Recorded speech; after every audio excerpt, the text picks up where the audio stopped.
Now I've just finished recapping this Macintosh LC power supply, and well, before it was just ticking. Now it starts up, but as you can hear, the hard drive isn't spinning, and it didn't make a chime. That's because I think that there are some other capacitors, the Nichcom branded one, that they are bad. To check on that, there is a quick and easy solution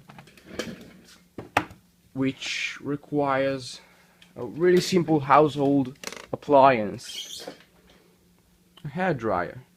Now the idea is that you go ahead and just heat up those capacitors, because when you heat them up, their ESR will go lower. So if the problems are the capacitors, then this power supply should output the correct voltages so that the hard drive will spin up and the machine will chime. Let's give it a try.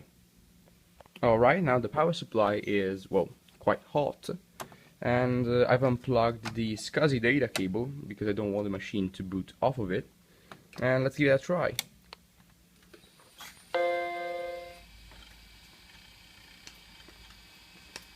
So I've just plugged this machine to a monitor, and let's give it a try.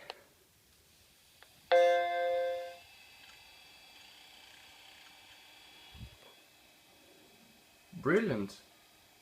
I guess it's now time to order up some more capacitors.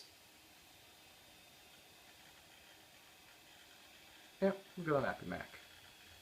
Alright, thanks for watching.